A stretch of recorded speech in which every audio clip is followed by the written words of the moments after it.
We have four, if my math is right, four kids going, quote-unquote, high Division I next year. Gelen Robinson from Lake Central, Lonnie and John V. Johnson from West Side going to Western Michigan and Toledo, respectively, in the Mid-American Conference, and East Chicago's own Martavius Carter going to Northern Illinois. And Stacy, you had the pleasure in Martavius' case, or in the displeasure, of going against the other guys this season. Let's start with Gelen first of all. Here, here's a kid who, they're talk along the way that this kid has maybe the potential to end up playing in the NFL at some point in time. There was the thought, if he gets to 6'5", that the Alabamas and the Notre Dames and LSU's would get in the picture.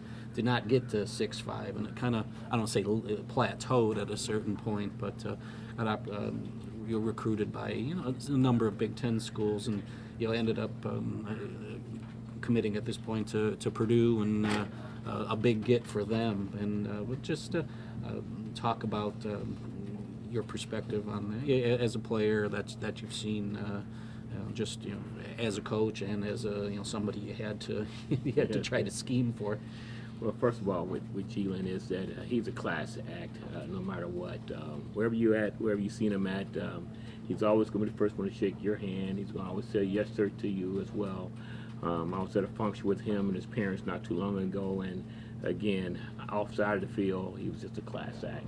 But going on the field, what a beast. He was a beast. And I'm sure that the defense is going to miss him a little bit, just like we're going to miss some of ours. But Gelen, back when we played him in week number two, they were still experimenting with him at fullback some and at linebacker as well. And by far, he was a more dominant linebacker type person than he was at a fullback. But the kid is unbelievable, and it was hard to scheme for him as well, because when he played defensive end on the right side, we could scheme for that. You can put your best tackle to that side. You can have your back help out to that side, or keep your tight end and your tackle to that side. But what they do well over there with Lake Central with him is that they bounce him around. It's like they going down the picket fence to find, okay, which one of these fence posts is weak, and then when we find that weakest link, we're going to keep sending them at that gap. Looking for those dilated pupils there, those wide eyes that are said, not, don't pick me type of thing.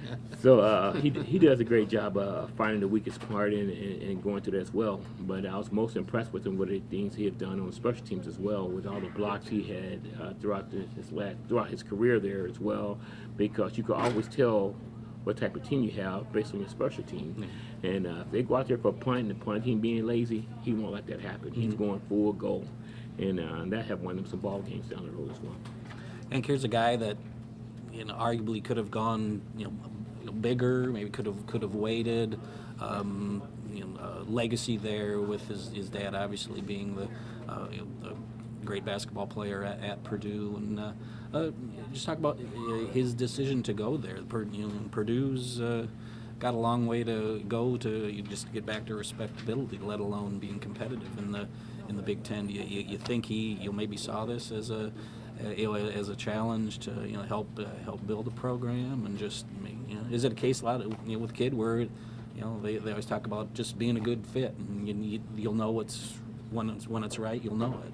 Yeah, it's a great opportunity. It's a good fit for him, I believe. And, we talk to our kids about that magic card that these Division I schools pull out. They're looking for the 6'4", 260-pound kid for this spot, and the 6'6" offensive lineman, the kid with the 4'3", 40 at the skill position. He might not be quite what everybody's looking for in that card. But the kid's a winner. You look what he's done on the wrestling mat. You look what he's done in the track and field, throwing the shot put and the discus. The family has great pedigree in his father and his brother, who was overlooked as well. And the kid is just a winner. I mean, Purdue can't go wrong by taking a kid like this. There's been some debate where do you play him? You can put him on the football field. You just put him somewhere. You find him a spot. If he can't start that freshman year, you put him on the punt team. He's going to block one. We saw that. I had a headache all week trying to prepare for that. And he's a great kid, like Coach said, and just a dominant high school player. And it was it was fun to watch him after week 2 throughout his career and see him compete. He's a competitor. He's such a hard-nosed kid. Could he have waited it out maybe a little bit and got an offer that quote-unquote better? Right. But I think Purdue's a fit for him. You know, the family legacy there. And there's going to be some pressure on him. If you go to those Purdue message boards, he's the next coming of, Right. you know, Drew Brees there. I've seen those. and they're a little ecstatic about him coming in.